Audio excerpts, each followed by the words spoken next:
ఝాన్సీ గారు నమస్తే అండి. నమస్తే అండి. నిన్న వైఎస్ఆర్ ఆసరా వైఎస్ఆర్ చేయూత అనే కార్యక్రమంలో భాగంగా జగన్మోహన్ రెడ్డి గారు మాట్లాడుతూ ఇన్నేళ్లలో మన ప్రభుత్వం చేసినంతగా మహిళలకి ఎవరు కూడా ఈ విధంగా సంక్షేమ కార్యక్రమాలు ఇవ్వలేదు అనే విధంగా కూడా జగన్మోహన్ రెడ్డి గారు మాట్లాడుతున్న పరిస్థితి. మరి ఒక మహిళగా ఈయన వ్యాఖ్యలను ఎంతవరకు సమర్థిస్తారు? అంటే ఈయన మాట్లాడే మాటలు చాలా హాస్యాస్పదంగా ఉంటాయనేది మరొకసారి నిరూపితమైందండి. ఎందుకంటే జగన్మోహన్ రెడ్డి గారి వచ్చిన తర్వాత నుంచి మహిళలకి చేసినటువంటి అభివృద్ధి సంక్షేమము వాస్తవానికి ఏ ప్రభుత్వం కూడా చేయలేదని అనుకోవాలి. ఏ విధంగా అభివృద్ధి చేసింది? మహిళల అత్యాచారాల మీద, మహిళల కిడ్నాపుల్లోనూ వేధింపులలోనూ డెవలప్మెంట్ చూపించిందే కానీ ఆర్థిక పరిస్థితుల రీత్యా వారిని ముందడుగు వేసే విధంగా ఏ రోజు కూడా ఈ జగన్మోహన్ రెడ్డి గారి వైసీపీ ప్రభుత్వం చేసిందే లేదు. మరి వీళ్ళు ఏ విధంగా చెప్తారు ఇలాంటి ప్రభుత్వం ఎప్పుడూ చూడలేదు అని? ప్రజలు కూడా అదే అనుకుంటున్నారండి. ఇంత దుర్మార్గమైనటువంటి ప్రభుత్వాన్ని ఇప్పటి వరకు ఎవరూ చూడలేదని అనుకుంటున్నారు.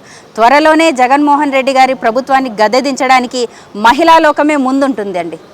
మేడం, ముఖ్యంగా 18,500 వేయడం విషయంలో కానీ, అలాగే రాజకీయంగా కానీ, ఇలా సంక్షేమ పరంగా ఈరోజు రాజకీయంగా మహిళల అభ్యున్నతికి, మహిళా సాధికారత సాధించడానికి జగన్మోహన్ రెడ్డి గారు ముందడుగులు వేస్తున్నారని చెప్పి వైసీపీ మహిళా మంత్రులు, మహిళా నాయకురాలు మాట్లాడుతూ ఉన్నారు. ఎలా చూస్తారు దీన్ని అసలు? మహిళా సాధికారత అంటే అర్థం ఏంటండి? సొంత పిన్ని పసుపు కుంకుమల్ని తీయడం మహిళా సాధికారతనా? సొంత చెల్లెల్ని పక్క రాష్ట్రానికి తరిమేయడం మహిళా సాధికారతనా? తల్లిని పార్టీ గౌరవ అధ్యక్షురాల నుంచి బయటికి తరిమేయడం మహిళా సాధికారతనా? మరి ఇది ఏ విధమైనటువంటి మహిళా సాధికారతనో ఆ ఇంటి కుటుంబాన్ని చూస్తేనే తెలుస్తుంది. మరి ఆంధ్రప్రదేశ్ రాష్ట్రంలో ఉన్నటువంటి మహిళలు ఏ విధంగా నమ్ముతారండి? నమ్మడానికి ఆస్కారమే లేదు. అలాగే వైసీపీలో ఉన్నటువంటి మహిళా ఎమ్మెల్యేలు కావచ్చు, మంత్రులు కావచ్చు, వాళ్ళు మాట్లాడడానికి ఏ విధంగా అసలు పదాలే మాకు రావట్లేదు వాళ్ళని తిట్టడానికి. దేనికంటే అండి, తిట్టడానికి కూడా తిట్లు కూడా సిగ్గుపడుతున్నాయి. ఆ విధంగా ఉంది ఈరోజు వైసీపీ ప్రభుత్వం. మరి ఇదే మహిళలు బయటికి వచ్చి మా ప్రభుత్వము, వైసీపీ ప్రభుత్వము ఈ అభివృద్ధి చేసింది అని చెప్పడానికి ఒక్క సంక్షేమ పథకం ఏదైనా కరెక్ట్గా చేశారా? ఏదైనా కానీ కూడా ప్రింట్ కొట్టుకోవడానికి, పెయింటింగ్లు వేసుకోవడానికి, లేదంటే బయటికి వచ్చి భజన చేయడానికి చేస్తున్నారే తప్ప అభివృద్ధి అనేది ఏది చేసిందే లేదు. మరి ఇదే మహిళా మంత్రులు కావచ్చు, ఎమ్మెల్యేలు కావచ్చు, మరి వీళ్ళందరూ కూడా మహిళల మీద జరుగుతున్నటువంటి దాడుల గురించి మాట్లాడరే? ఒక్కరోజు కూడా వచ్చి బయటకు వచ్చి ప్రెస్ మీట్ పెట్టరే మహిళలకి అన్యాయం జరిగిందని? పోనీ ఇదే మహిళల ఎమ్మెల్యేలని, ఎంపీలని మేము ఒకటే మాట అడుగుతామండి. మరి నిన్న జరిగినటువంటి ఆసరా పథకంకి కింద డబ్బులు ఇచ్చారు కదా, మరి డ్వాక్రా మహిళల్ని ఈరోజు ఒక స్థాయిలో నిలబెట్టింది, ప్రపంచ పటంలోనే ఒక స్థాయిలో నిలబెట్టింది ఆనాటి చంద్రబాబు నాయుడు గారి ముందు చూపు ఆలోచన.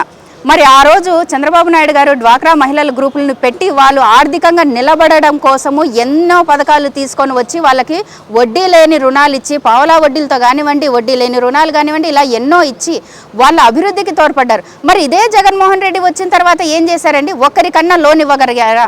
కనీసం ఒక్కరికన్నా ఒక పరిశ్రమ పెట్టించగలిగారా? కనీసం అంటే అండి ఒక 4 గేదెలు కానివ్వండి, వారు చెప్తున్నటువంటి గొర్రెల్ని కానివ్వండి, మహిళలకి ఏమైనా ఇవ్వగలిగారా? ఏది ఇవ్వలేదే. మరి ఎటువంటి పరిశ్రమలు రాలేదే. మరి ఏ విధంగా అభ్యున్నతి జరిగింది, ఏ విధంగా ఆంధ్రప్రదేశ్ డెవలప్ అయిందో వాళ్ళే చెప్పాలి. ముఖ్యంగా ఈరోజు పక్క రాష్ట్రానికి సంబంధించిన ముఖ్యమంత్రి గారు దావోస్ వెళ్ళి పరిశ్రమలు రాబట్టడానికి కార్యకలాపాలు చేస్తూ ఉన్నారు. మరి మన రాష్ట్రానికి సంబంధించిన ముఖ్యమంత్రి గారు మన రాష్ట్రంలో ఉండడాన్ని ఏ విధంగా చూడొచ్చు అంటారు? అసలు ఏ విధంగా చూసాకే ఉందండి. వాస్తవం ఏంటంటే మనకు అర్థమైనట్టుగా పక్కన ఉన్నటువంటి దేశాల వారికి కూడా అర్థమయ్యే జగన్మోహన్ రెడ్డి గారు వస్తే ఎక్కడ మా ఆస్తులకి కూడా ఇక్కడ వచ్చేసి కూల్చేస్తారో అనేది ఒక భయము. రెండవది ఏంటంటే అండి, జగన్మోహన్ రెడ్డి గారికి డెవలప్మెంట్ అంటే చేత కాదన్న విషయము ప్రపంచంలో ఉన్నటువంటి ప్రతి ఒక్క నాయకులకి తెలుసు, ప్రజలకి తెలుసు. అందుకని పిలిచి అవమానపడ్డం ఎందుకని పిలవకుండానే అవమానం చేశారు.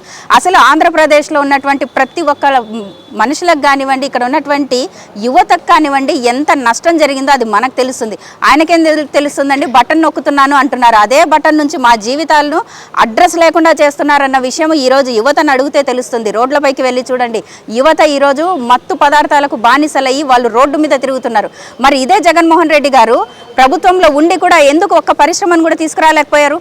అంటే వారికి కావాల్సింది ఏంటంటే ఎంతసేపు దోచుకోవడం, దాచుకోవడమే కావాలి, కానీ పరిశ్రమల్ని తీసుకురావడం అనేది వీరి వల్ల కాదు. మేడం, ముఖ్యంగా విశాఖపట్నంలో గ్లోబల్ సమ్మిట్ పెట్టి 13 లక్షల కోట్ల రూపాయలకి ఎంఓయూలు చేసుకున్నామని చెప్పి ఆ రోజు అసెంబ్లీ సాక్షిగా ఐటీ శాఖ మంత్రి కానీ సీఎం జగన్మోహన్ రెడ్డి గారిని ప్రకటించడం మనందరం చూసాం. మరి ఈరోజు దాదాపు సంవత్సర కాలం గడుస్తూ ఉన్న పరిస్థితుల్లో ఎంతవరకు ఈ కార్యరూపం దాల్చినాయి అంటారు? ఎన్ని ఉద్యోగ అవకాశాలు కల్పించారంటారు అసలు?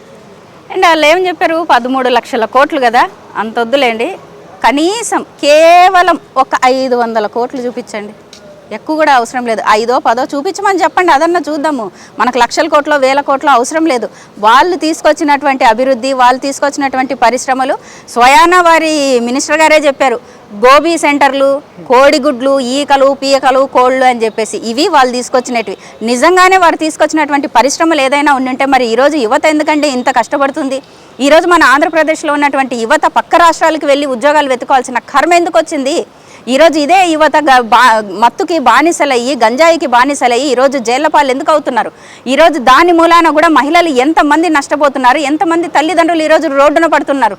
మరి వీటన్నిటికీ మూల కారణము వీళ్ళు తెచ్చినటువంటి పెద్ద పరిశ్రమలు అంటున్నారు. మరి అదే పరిశ్రమలు ఒక్కటి చూపించండి అయ్యా. మేము ఇదివరకు కూడా చాలాసార్లు చెప్పాము, జగన్మోహన్ రెడ్డి గారు కానివ్వండి, వాళ్ళ మంత్రులు కానివ్వండి, వాళ్ళ నాయకులు కానివ్వండి, మీరు చేసిన అభివృద్ధి పట్ల కానివ్వండి, ఈ 4.5 సంవత్సరంలో చూసుకున్న పోనీ మీరు పెట్టినటువంటి వైజాగ్లో చేసినటువంటి బిజినెస్ సమిట్లో అయినా సరే ఒక్క శ్వేతపత్రం విడుదల చేయగలరా అని 1,00,000 సార్లు అడిగాం.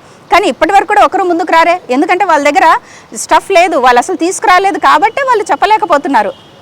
మరి ఈరోజు కాంగ్రెస్లో షర్మిల గారు చేరడాన్ని చంద్రబాబు నాయుడే రాజకీయంగా కుట్ర జరుపుతూ ఉన్నారు. చంద్రబాబు నాయుడు చేతికి చిక్కిన ఆఖరి అస్త్రం షర్మిల అని అంటూ కూడా సజ్జల రామకృష్ణారెడ్డి మాట్లాడుతూ ఉన్నారు. ఎలా చూడొచ్చు అంటారు? సజ్జల రామకృష్ణారెడ్డి గారిని ఏ విధంగా లెక్కలోకి తీసుకోవాలో అసలు ఎవరికీ అర్థం కావట్లా. అసలు ఆయనకి ఆర్డర్ ఏంటో ఆయనకే తెలియదు. వస్తారు, ముఖ్యమంత్రి గారు మాట్లాడాల్సిందే ఆయనే మాట్లాడతారు, మంత్రులు మాట్లాడాల్సిందే ఆయనే మాట్లాడతారు, లాస్ట్కి ఒక కార్యకర్త చెప్పాల్సింది కూడా ఆయనే చెప్తారు. అసలు ఆయన క్యాడర్ ఏందో ఫస్ట్ అది చెప్పమనండి, తరువాత చంద్రబాబు నాయుడు గారి గురించి మాట్లాడవచ్చు. అసలు బాబు గారి గురించి మాట్లాడే అర్హత, యోగ్యత సజ్జల గారికి లేదు, ఫస్ట్ పాయింట్. ఇక రెండో విషయం, షర్మిల గారిని బాబు గారు తీసుకురావాల్సినంత అవసరం ఏంటండి? మాకు అంత కర్మ ఏం పట్టిందంటారు? నిజంగా షర్మిల గారిని తీసుకురావాలనుకుంటే మరి ఆ రోజు జరిగినటువంటి ఎలక్షన్స్లోనే అప్పుడే ఆవిడ బాధపడి బయటికి వెళ్ళిపోయిన రోజే మరి మేము తీసుకొచ్చి పెట్టేవాళ్ళం కదా. మరి ఇన్ని రోజులు ఆమెను ఎందుకు వదిలేసాం? మాకు ఆవిడతో పని లేదండి. మాకున్నటువంటి కార్యకర్తల బలము, మాకున్నటువంటి నాయకత్వ బలం మాకుంది. ఒకరిని తీసుకొని వచ్చి మేము వాళ్ళని ఎదురుగా పెట్టి ఎలక్షన్ చేయాల్సినంత అవసరం మాకు లేదు. ఇప్పుడు షర్మిల గారు వచ్చారు అని అంటే ఆవిడ సొంత కారణాల వల్ల ఆవిడ వచ్చారు, అది ఆవిడని అడగాలి అంతవరకే. కానీ వాళ్ళు చూసుకోవాలి. కానీ వాళ్ళకు ఇద్దరితో గొడవ పండు చేతగాక ఏదన్నా చూసుకోండి, ఏ విషయంలో అయినా సరే బాబు గారిని సెంటర్ పాయింట్ చేయాలి, ఆయన మీద నిందలు వేయాలనేదే వీళ్ళ మోటో తప్ప అంతకుమించి ఇంకొకటి లేదు. అలాగే షర్మిల గారు రావడం అనేది ఆంధ్రప్రదేశ్ రాష్ట్ర ప్రజలు నిర్ణయిస్తారు ఆవిడ భవిష్యత్తు ఏంటనేది, అంతే తప్ప ఆవిడ భవిష్యత్తుకి మన టీడీపీకి ఎటువంటి సంబంధమే లేదు. ఆఖరికి రాకదలిరా సభకి జనస్పందన ఏ విధంగా ఉంది? నిజంగా అండి, కదలి రా అన్న ప్రోగ్రాం, ఆ బహిరంగ సభలు ఏవైతే ఉన్నాయో అవి చూస్తుంటే మాకు చాలా ఆనందంగా ఉంది. ఎక్కడైనా కానీ కూడా ఒక సభ జరగాలి అని అంటే స్థానికంగా ఉన్నటువంటి నాయకులు వెళ్ళి అక్కడ ఉన్నటువంటి ప్రజలను ముందుకు తీసుకురావడం జరుగుతుంది. కానీ ఈ రా కదరి రా అన్నటువంటి ఈ కార్యక్రమాన్ని చూస్తూ ఉంటే ప్రజలు స్వచ్ఛందంగా వస్తున్నారండి. వయస్సుతో తేడా లేదు, చిన్న లేదు, పెద్ద లేదు, ముసలి వాళ్ళు లేరు, మహిళలు లేరు, ఎంత ఇదిగా వస్తున్నారంటే ఇది మా కార్యక్రమము, మేము బాబు గారి కోసం మేమున్నాము, మేము ఈసారి ఖచ్చితంగా తెలుగుదేశం పార్టీని గెలిపించుకుంటాము అని చెప్పి ఒక సింబాలిక్గా అక్కడికి వచ్చి మద్దతు తెలియజేస్తున్నారు. మరి ఇదే ప్రపంచనం అనేది రేపు జరగబోయేటువంటి ఎలక్షన్స్లో ఖచ్చితంగా బాబు గారు సీఎం అయ్యే తీరుతారు.